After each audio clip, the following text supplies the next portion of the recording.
Selamlar, nasılsınız? Umarım siz iyisinizdir. Bu çok spontane gelişen bir video olacak. Aslında videodan çok bir ses kaydı olacak. Bu konuyla ilgili bir yazdım. Bir taslak hazırladım. Yazacaklarımın ve okuyacaklarımın üstünden defalarca gezdim. Ama dönüp baktığımda yazdığım, söylediğim, sizi motive etmek için ortaya koyduğum her şey bir miktar sahte gözüktü gözüme. Bugünün konusu düzen. Hayatımızı nasıl düzene sokabileceğimiz, nasıl disipline olabileceğimiz üzerine. Ki geçtiğimiz 3 ayda bunu yapabilmiş bir insan değilim.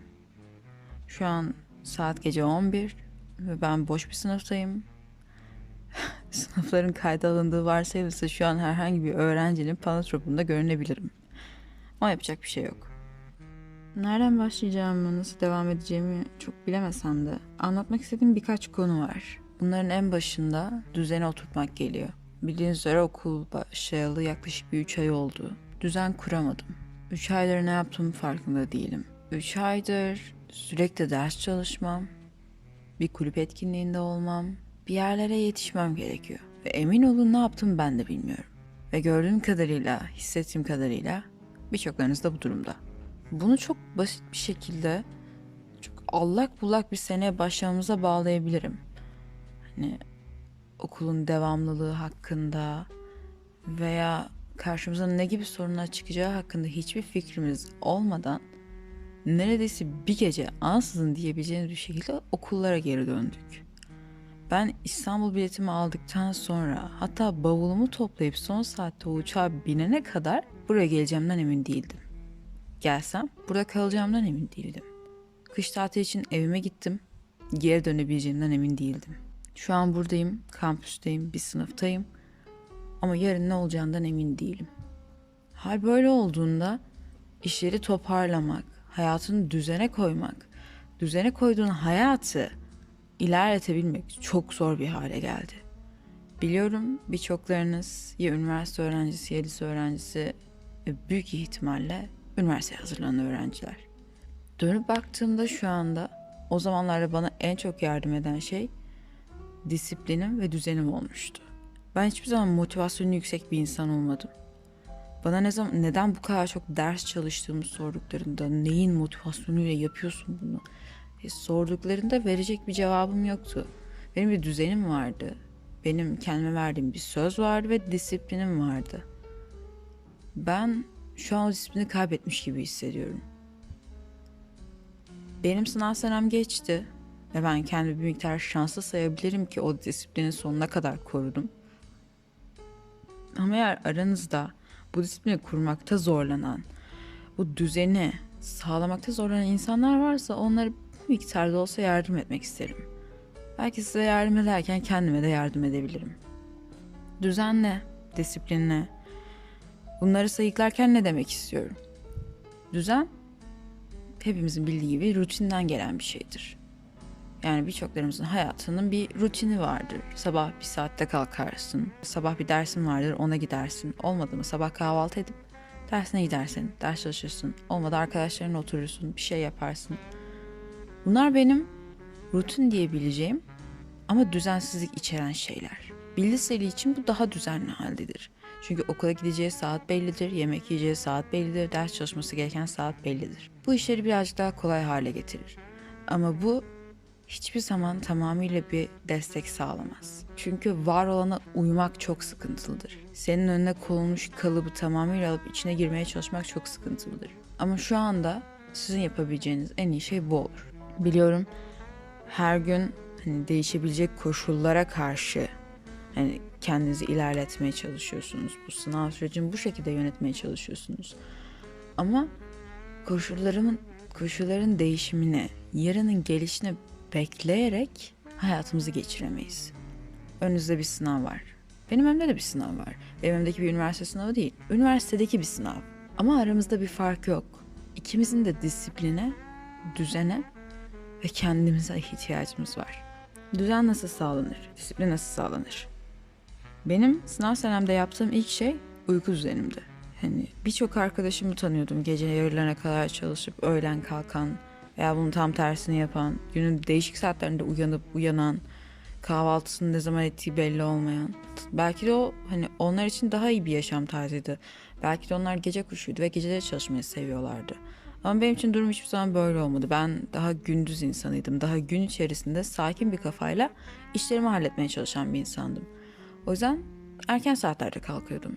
Genellikle 6.30-7 dedin mi ben ayakta oluyordum. Yani bir zorunluluğum olduğundan bir yere yetişeceğimden falan değil. Ben burada pandemiden bahsediyorum. Hani gün içerisinde istersem saat 10'a 11'e kadar uyuyayım. Gelip beni uyandıracak bir insan yoktu. Ama ben sorumluluklarımın farkındaydım. Benim ders çalışma sorumluluğum vardı. Benim var olan düzenimi koruyup onun üstüne gitme sorumluluğum vardı. Bu yüzden ben erken kalkmayı tercih ediyordum. Erken kalkıyor, kahvemi içiyor, hemen sonrasında çalışmaya başlıyordum. Bu benim için bir düzendi. Çalışırken kronometre kullanıyordum. Bu benim disiplinimden geliyordu. Günlük belli bir saat çalışıyordum. Bu da benim disiplinimden geliyordu. O saatten sonra, saatimi tamamladıktan 1 dakika sonra bile hiç kimsenin, kendimin dahil hiç kimsenin bana bir şey söylemeye hakkı kalmıyordu. O saat geçtikten sonra istersem tüm günümü yatakta, dizi izleyerek, film izleyerek, arkadaşlarımla, ailemle sohbet ederek geçirebiliyordum. Ve ben o zamanlar gerçekten çok mutluydum. Düzenin ve disiplinin bana kattığı en büyük şey huzur, mutluluk ve ne yaptığını bilme haliydi. Sanırım şu günlerde hepimizin en çok buna ihtiyacı var. Peki ne değişti? Evet, bu kadar iyi bir düzen kurmuş bir insan olarak, bu kadar disiplin olmuş bir insan olarak benim hayatımda ne değişti de şu an karman çorman hissediyorum. Şu anda hiçbir işimi tamamıyla yapamıyorum, yetiştiremiyorum. Kafamda sürekli dönüp duran bir şeyler var. Çok basit bir cevabı var aslında. Benim ne kurulu bir düzenim var, ne de bana kurulmuş bir düzenim var. Üniversitenin belki de liseden en büyük farkı burada başlıyor. Her gün, her an olaylar farklı bir şekilde evrilebiliyor. Senin istediğin veya istemediğin, senin aleyhine veya lehine. Bu hayatta karşılaşabileceğim bütün tuhaflıklarla karşılaştığımı düşünmüştüm. Yani hani her açıdan gerçekten dedim ki ben internette her şeyi gördüm abi. Şöyle bir şey görmemiştim. Şaban'ım ve ben arkadaşlar. Hani yorucu bir günden sonra, yorucu bir kütüphane gününden sonra odaya geldiğinizi düşünün. Evet. Odanızda bu var. Horoz. Denizli horozu. Hani önemli not bu. Denizli horozu. Selam yavrum. Adı Şaban. Kendisi ciddi düşünüyor. Ev arsası var mı henüz bilmiyoruz ama yani onun dışında gayet ciddi görünüyor. Değil mi Şaban? Notu bir okutalım. Kendisi benim boyumda. Yani kendi türüne göre gayet uzun, yakışıklı, sırma falan. Ne yapalım? Paravanı açalım mı? Açalım. Evet dedi. Hadi bakalım. Senin ya. Kafalar çok... Her sabah ayrı bir saatte kalkıyorum ben. Alarmlarım hep aynı. Ama o alarmı kapatıp geri uyumak o kadar da büyük bir şey değil benim için artık. Çünkü yetişmem gereken bir okulum yok. Dersime online de girebiliyorum. Dersimi daha sonra da izleyebiliyorum. Veya ders çalışma konusunda. Ne zaman ki ders çalışmaya oturacağım, yapmam gereken başka bir şey çıkıyor. Çıkmasa bile ben çıkartıyorum. Çünkü ders çalışmak istemiyorum. Ders çalışmamak için bahane bulmak da çok kolay çünkü bu tam olarak da benim yapmak zorunda olduğum bir şey değil. Dersi sonra da çalışabilirim. Bu gibi kafamdan sürekli geçen, hayır artık sınav öğrencisi değilsin de ama çalışman gerekiyor, sürekli bir kavga içerisine giriyor. Ve ben bundan nasıl kurtulabileceğimin çözüm yollarını arıyorum. Çünkü henüz 1. sınıftayım ve önümde tamamlamam gereken 6 sene var. Bu 6 sene boyunca çalışmaya devam etmeliyim. Bu 6 sene boyunca bir düzenim olmalı ve bu düzen doğrultusunda hayatımı idame etmeliyim. Peki bu düzeni sağlamak için ne yapabilirim? Aslında bu soruyu öylesine sormuyorum ya da farazi olarak da sormuyorum. Bu soruyu size de soruyorum. Ne yapabiliriz? Bu düzensizlik halinden, bu kafa karışıklığı halinden, bu boşluk hissinden nasıl kurtulabiliriz? Hep başvurduğum bir yöntem, yine başvurmak isterim. Uyku. Uykuyu düzene sokmamız lazım. Bir gün 2'de, bir gün 11'de, bir gün canım sıkıldı 9'da, bir gün canım sıkıldı 3'te, 4'te yatamayız. Bunu ne zihnimiz ne de bedenimiz kaldıramaz. Evet belki birçok şey yapmak istiyoruz ama her şeyi de aynı anda yapamayız. Kendimize zaman tanımamız lazım. Kendimizi bir kenara koyup dinleyebilecek kadar zamanımız olmalı. Yolda yürürken bundan huzur duymayı bilmeliyiz. Her yere aceleyle gitmek yerine Ders çalışacağımız belli saatler olmalı. İstersen dünyanın en karmaşık düzenine sahip ol. Günün belli saatleri senin çalışma saatlerin olmalı. Sosyal etkinliklerine, arkadaşlarına, yapmak istediklerine ve yaptıklarına önem miktarına göre zaman ayırmalısın. Evet, arkadaşların senin için önemli olabilir. Ama bu demek değil diyor ki haftanın 7 gününde onlarla geçirmek zorundasın. Evet, sosyal aktivitelere katılmayı çok seviyor olabilirsin. Ama unutma ki o sosyal aktiviteler kadar yapman gereken görevler de var. Düzen dengeden gelir. Denge de disiplinden. Ve kimse sizi disipline etmez. Siz kendinizi disipline edersiniz. Burada disiplin konusunda araya bir motivasyon karışabilir. Ya evet, disiplinim var, disiplinli bir insanım ama motivasyonum yok. Çalışmak istemiyorum ki. Hani çalışmaya başlasam çalışacağım, kesin eminim. Motivasyon hiçbir zaman fitil değildir. O bir araçtır. Ama sizi fitilleyecek olan bir sihirli güç olmayacak. Kimse sizin ateşinizi birdenbire harlamayacak. Yapacağınız bir şey varsa yapıyorsunuz. Çok mu realist oldu bilmiyorum ama yapacağınız bir şey varsa yapıyorsunuz. Diğer çeşidi yapmayı istememe hali motivasyonsuzluk olarak da değerlendirilebilir ama bana kalırsa altında zibilyon tane sebep aranabilir. Önceki videolarımda da bahsettiğim gibi kendinize zaman ayırın, kendinizi dinleyin. Ben bunu neden yapmak istemiyorum? Bunu yapmasam ne yapacağım? Bunu yapmazsam elime ne geçecek? Yaparsam ne olacak? Bu soruları sorun. Çok havalı konuştuğumu farkındayım, böyle bir de kısık sesle konuşuyorum büyük ihtimalle. Kusuruma bakmayın.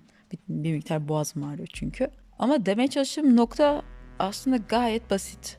Ne yapıyorsanız kendiniz için yapın. Ne yapıyorsanız sizi en iyi şekilde ileriye götürecek şekilde yapın. Çünkü saatlerce çalışıp hiçbir şey de almayabilir. Saatlerce arkadaşlarınızla oturup günlerce kitabın kapağını açmayarak çok başarılı da olabilirsiniz. Evet, biraz mucize gibi görünse de düzen ve disiplin size bunu getirebilir. Bugün böyle bir konudan bahsetmek istedim. Çünkü gördüğüm kadarıyla çevremde, ben de dahil olmak üzere, aslında ben kendimi en başa da koyabilirim. Çünkü içinde yaşadığım insan olarak şu an bunun acısını fazlasıyla yaşıyorum. Ben, arkadaşlarım, çevremdeki tüm insanlar var olan düzensizlikten ve belirsizlikten kaynaklı yorgun düşmüş durumda. Bu belirsizlik de düzensizlik de yarın çözülmeyecek. Daha kötü hale gelip gelmeyeceğini de bilemeyeceğiz. Ama bir şeyler yapmak, kendimizi daha iyiye koymak, kendimiz için bir yol açmak bizim elimizde. Evet, yine çok havalıyım, lanet olsun. Her neyse, sizi daha fazla tutmayayım. Yine uzun bir video oldu zaten. Seviliyor ve övülüyorsunuz. Eğer sizin de bu düzen, disiplin veya motivasyon veya herhangi başka bir konuda tavsiyeniz varsa duymaktan büyük mutluluk duyarım. Yorum kısmına bırakabilirsiniz. Görüşmek üzere.